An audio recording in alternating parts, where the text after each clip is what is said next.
പുതിയ അധ്യയന വർഷത്തെ വിദ്യാഭ്യാസ കലണ്ടർ ജൂൺ 11-നകം പുറത്തിറക്കണമെന്ന് ഹൈക്കോടതി. ഉത്തരവ് നടപ്പാക്കിയില്ലെങ്കിൽ പൊതുവിദ്യാഭ്യാസ പ്രിൻസിപ്പൽ സെക്രട്ടറി നേരിട്ട് ഹാജരാകണം. സ്കൂൾ പ്രവൃത്തി ദിനങ്ങൾ സംബന്ധിച്ച കോടതി അലക്ഷ്യ കേസിലാണ് നടപടി. അഹമ്മദ് മുജ്തബ വിശദാംശം നൽകും. മുജ്തബ, എന്താണ് ഈ കോടതി അലക്ഷ്യ കേസ്? കോടതി മുന്നോട്ട് വെച്ച നിർദ്ദേശം എന്ത്?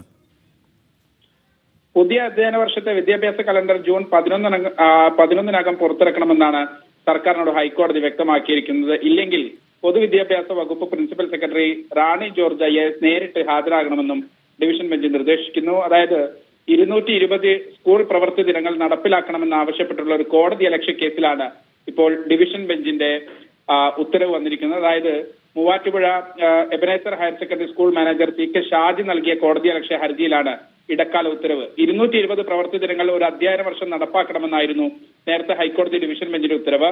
ഇത് നടപ്പാക്കാൻ പൊതുവിദ്യാഭ്യാസ വകുപ്പ് വിസമ്മതിച്ചതിനെ തുടർന്നാണ് ഹർജിക്കാരൻ കോടതി അലക്ഷ്യ ഹർജി നൽകിയത്. നേരത്തെ ഇങ്ങനെ ഒരു കലണ്ടർ ഇറക്കിയതിനെ തുടർന്ന് പല അധ്യാപക സംഘടനകൾ ഉൾപ്പെടെ രംഗത്ത് വന്നിരുന്നു. പിന്നീട് അത് നടപ്പിലാക്കുന്നതിൽ നിന്ന് സർക്കാർ പുറകോട്ട് പോവുകയും ചെയ്തു. അത് നടപ്പിലാക്കണമെന്ന് ആവശ്യപ്പെട്ടുള്ള ഒരു കോടതി അലക്ഷ്യ ഹർജിയിലാണ് ഇപ്പോൾ ഈ വർഷം ജൂൺ 11-നകം തന്നെ ആ കലണ്ടർ പുറത്തിറക്കണം.